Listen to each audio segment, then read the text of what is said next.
Can we just take a moment and marvel at the abundance of games that have been or are going to be released at the start of this great year? This has to be one of the most stacked early year release schedules I've ever seen. A lot of these games will be vying for your money every week, it seems. We've had Resident Evil 2, which has been a critical and financial success, Kingdom Hearts 3, a game that a lot of people have fond memories of, and the coming weeks we have big games like Xbox exclusive Crackdown 3, Ubisoft's next Far Cry New Dawn, and of course, the highly anticipated Metro Exodus. While all of these games have high standards and have the potential to be great games, there seems to be two games that are at the top of the heap this first quarter of the year, and that's BioWare's Anthem and Ubisoft's The Division 2. These two games have both been criticized, praised, anticipated, and dissected to the point of nausea. And to be fair, both of them deserved every one of its criticism, praises, and dissections because they're games people want to see if they want to invest their time into.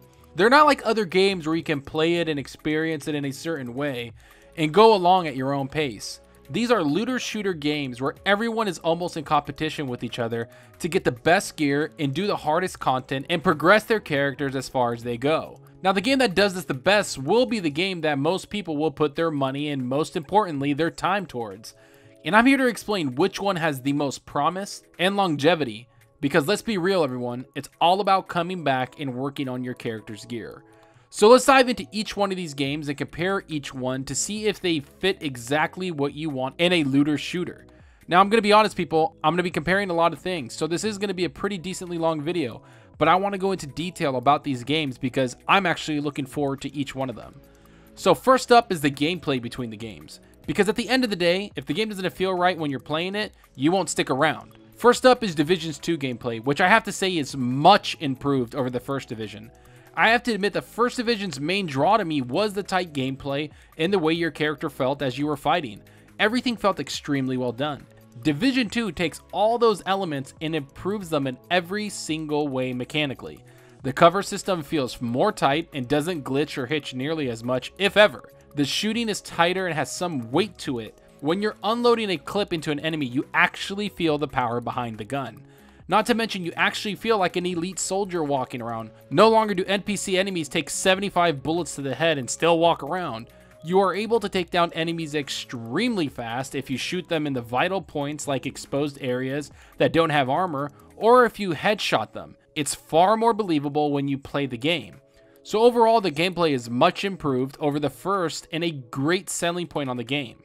Now on to Anthem's gameplay, the very unique style of play that we have never experienced before. This game has one of the best mechanics I've experienced in a game, and that has to be its flight, which makes you feel like you're Iron Man, to be honest. Usually in these types of games and RPG open world games, the downfall is the boring time between traveling to the next mission. But Anthem takes that and flips it on its head, and makes it one of the best parts of the game. You tie that with the amazing classes that have so many different abilities and are maximized when you stay in flight or hover above your enemies, sets this game apart. With all these abilities, you mix in the extremely well done shooting and you have something very natural feeling. And that's what I loved about Anthem, was the natural feeling when I picked up the controller and moved around. I honestly felt like I was playing a game that I've played before, but didn't. It was a unique feeling. It was something I've never felt before. And thankfully, both Anthem and Division 2 have extremely good gameplay mechanics. So this category will be a draw for me. While they are different, they both feel very well done and easy to pick up. I can hand this to anybody and give them the gist of how to move around, and I feel like people will pick it up extremely well. Especially Anthem. I felt like it was very easy to pick up and just play. Once you figured out how to fly, that's all you needed to do. And you just had to learn how to mix that in with your combat. It was very well done, and I enjoyed that when I played the demo. But next up is the environments and the graphics. Let's first talk about Division 2, which is set in Washington, D.C. in a post-apocalyptic world where people are fighting each other for materials just to survive. This game has a far more open world and a way better color palette compared to the first game. I was fortunate enough to play this game on the Xbox One X, and I have to say, it looks absolutely stunning. If you remember the first game, you were contained in smaller streets and subways because it was set in New York City, where there are buildings at every turn. But with Division 2, it's Washington, D.C., where you will see the White House and parks and national monuments. The game just oozes with character, and I freaking loved every second of it while I was in there. It's a sight to behold, and also involves better movement because the NPC will flank you, so it requires you to stay on your toes. In New York, you would kind of just have a corridor and enemies would just be in front of you. They'd throw some grenades or some other things at you would make you move. But in Washington, D.C., it's so wide and the range is so big that enemies would flank you. They'd go around. They'd go into a little shop and shoot you from in there, or go behind a car and run around the street, and you'd have to watch your flank. And it was so wide and big that other NPCs that were running around might get involved because, hey, you're attacking their convoy. So they want to stop that. It was very well done, and I enjoyed the different gameplay mechanics around it. Anthem, on the other hand, has such an expansive map with some of the best vertical gameplay we've ever seen in a game. Being able to fly around at any height to take advantage of environments is something I haven't seen in a game before, at least done well. As for the world, it feels very different from anything we've seen. It's unique and fun to explore because it's a brand new world that the developers put a lot of detail into. There's massive creatures that will attack you, new things to explore, and the world actually feels lived in. Having all that come together with the vertical flying mechanic does set this game apart from every game out there. Yeah, and that includes Division 2, because I really enjoyed the world building, and we were only given a small portion of the free roam in the demo, so we didn't get to go see all the different environments and how things were looking, because since it's set in a different world other than Earth, you can kind of expect to see exotic worlds, exotic cities, and different types of things around Anthem. It's what makes me really excited to play the game. I want to experience all these and see the different layouts. So obviously this category goes to Anthem because it's so unique and just cool to fly around and explore. But it does lack a little depth, and Division is very close behind it. Also, not being able to free play in the world after missions does hinder it slightly. But again, the game looks amazing and the world is so exotic that it really does stand out above Division. Now, let's talk about the leveling up for both games and the campaign tied to them. Let's talk about Anthem first, which is made by BioWare, who are one of the best storytelling developers in the industry. They can very easily make a strong, long-lasting story that keeps players engaged and invested in the franchise. As you progress through these missions, you'll be leveling up from level 1 to 30. We don't know how long the entire campaign is or how long it will take you to get to max level, but we know there are activities for you to complete during the entire playthrough. The demo showcased some of these with 2 campaign missions that had great cutscenes and some stories attached to it. There are also side missions and free-to-play and big set-piece stronghold that come with it. We were able to play through one stronghold in the demo, which really brought the game to new heights, but again, these don't mean much if the story and the main missions don't tie in well together with it. Will the game have enough set pieces to keep us interested and keep players engaged? Or will it falter to build a story and have people leave for something else? The Division 2, on the other hand, has explained multiple times they took a little more interest in the story while you level up in the game. The demo has already showed better cutscenes, civilians you can help, which in turn help you progress your character. You level from 1 to 30 doing main missions, side missions, PvP, Dark Zone, and side content for outposts you liberate. Not to mention the developer has said the whole main story and leveling will take up to 40 hours for players to complete. And after playing the 2 main missions in the beta, I have to say they put a lot more effort into the game's overall level design. Even the side missions were well timed and difficult. They didn't feel underwhelming or a waste of time. I have a feeling Division 2 will have no trouble keeping gamers engaged, especially from what we saw in the demo. While the demo showcased small areas, it still had plenty of content to keep everyone busy. I played over 10 hours and didn't complete all the side missions or even scratch the surface of the Dark Zone. Now, while I do love BioWare's storytelling, I do have to say their free play was very lackluster in the demo, and I felt the missions weren't that well made compared to Division 2. Division, on the other hand, had a great mix of main missions and being able to jump right into side content without a hitch or load screens, which was such a huge advantage for me. So this goes to the Division hands down. The next category is going to be the PvP aspect of the game, which I know Anthem doesn't have, but to me this is something that brings players back to a game and is a huge part of the longevity for a game like this. Anthem developers have said they will adapt the game to match what the feedback from their fans give. They've talked about PvP maybe coming to the game later if the fans demand it, But to me, if Anthem doesn't have PvP, they will need to stand out in other aspects of the game, which will be the PvE content and Endgame. Will they be able to do that? Now for the Division 2, they have amazing PvP with a lot of variety tied to it.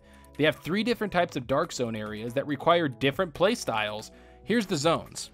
Dark Zone East, the largest of the 3 Dark Zones, players utilize long sightlines and overgrown governmental parks. Dark Zone South, the smallest of the Dark Zones, emphasis is placed on close quarter combat. Sightlines are easily broken with large interiors and choke points. Then there's Dark Zone West. Split into 2 parts by a large canal, Georgetown is characterized by medium range engagement and features European style architecture. Everything is a different style, so that requires multiple builds.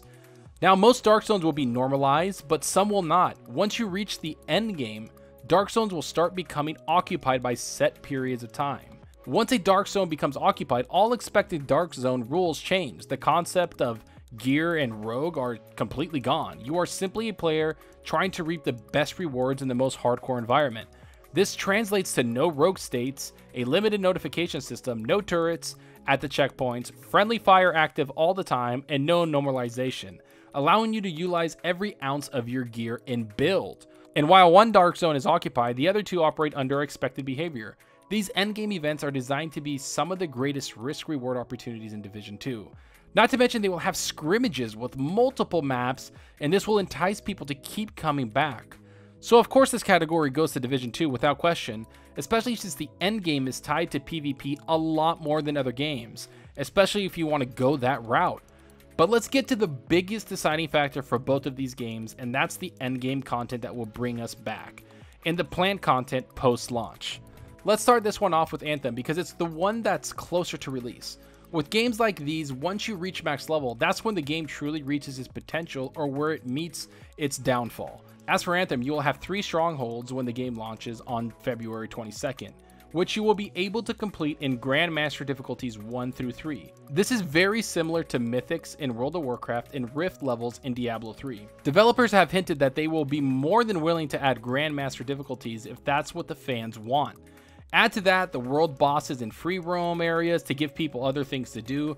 They also showed legendary contracts for 3 factions, which is a long story quest for each one to unlock. These will be randomized quests that span the entire map and will again be tied to the Grandmaster difficulties. Developers have said to get Grandmaster difficulty 3 will be extremely hard and will be reserved for the most hardcore of players within Anthem. And the last thing they hinted at, but didn't talk about a lot, is the Cataclysms, which are raid-like, world-changing events that will be timed. This is pretty much everything that will be available to the player once they reach max level.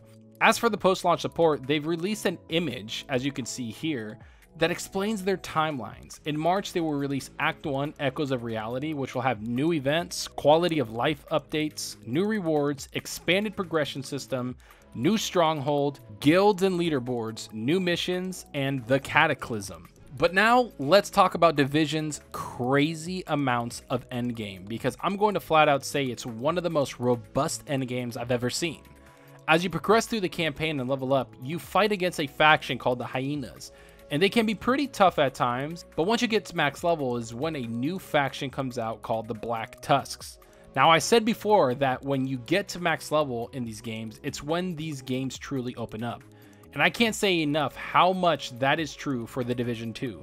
The developers themselves have said they built this game from the end game out and put a lot of effort to keep people coming back with constant content.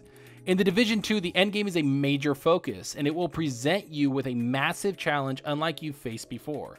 The ragtag militants, aka the Hyenas, of the campaign will be elbowed out by the ultra-advanced Black Tusk, an invading faction whose tough-as-nails operators employ aggressive tactics, high-end weaponry, and deadly turret drones. They'll fight relentlessly for every inch of ground, and even players who make it to level 30 cap have a tough road ahead as the Black Tusk sweep in to take control of the capital. After a player has hit level 30, has done all the missions, completed the campaign, the side missions, helped all the civilians, the game doesn't stop there. Enemy strongholds reveal themselves as you step into the endgame. They have to be conquered. There's all kinds of living world activity. The arrival of the Black Tusks will unlock new features like blockaded settlements, aerial drone patrols, new control points. As mentioned above, once you have completed the story campaign, the Black Tusks enter the stage and not only occupy the Dark Zone, they also invade the main missions. When a mission is invaded, the regular enemies are replaced by black test soldiers, and that will completely change the dynamics of the mission you already know. But that's not all the game has to offer at the end of the game, because then there's the raids, and if you're looking for an even stiffer challenge, you'll be able to join up with another squad for 8-player raids designed to be incredibly tough missions for which a good team is essential. The Division 2 raids will be much bigger than its missions, but will also introduce new mechanics that won't really filter into the main game. And for your character, there's specialization, where people are free to pick up a specialization from 3 options: sharpshooter, demolitionist, or survivalist. Progressing with the specialization will unlock access to a fresh set of skills, new weapons, and all new technologies. And this doesn't include the Black Tusk events in the Dark Zone and occupied territories, the replayability and events in the open world with the Black Tusks, and a bunch of other stuff. And the post-launch expansions will be extensive also. They will be providing fresh raids, 3 new mission episodes, 3 new specializations, as well as new enemies, gear sets, including exotics, bounties, as well as fresh modes and maps, free for a year after launch. This category obviously goes to Division 2 because the developers have talked about building this game from the end game out, and I can't wait to see if they hit it out of the park. Anthem has the potential and could scratch that itch of a looter shooter for a lot of gamers, as it is released before Division 2. But to me, it's all about the Division 2, and this comes from someone that really wanted Anthem to be so good with plenty of content towards the end game. But the tight combat, the massive amounts of content, the PvP, the end game, everything is on another level with Division 2 compared to Anthem. The difference between a developer learning from their mistakes and having years to learn from their second time around, compared to one that's trying their hand at a looter shooter for the first time, and one that's progressing and adding on to one that's already a semi-success. That's the difference between these 2 games. One has experience and the other one is coming at this for the first time. So to close this out, I have to say that the Division 2 is the best game and worth every penny you put into it. But I want to know what you guys think about all this. Which game do you think is worth your money? Is Anthem going to be able to compete with Division's endgame? Does the different gameplay draw you to one game more than the other? Do you have more faith in Ubisoft than you do EA? Go down below and let me know. And like always, please hit that like button and that subscribe button. It means a lot to me and it helps the channel out a lot. And go on Twitter and give me a follow at Zalker87. I'm always on there talking games and having a great time, so please check it out. That's all for now, everyone. Thanks for watching, and like always, enjoy your gaming. Later.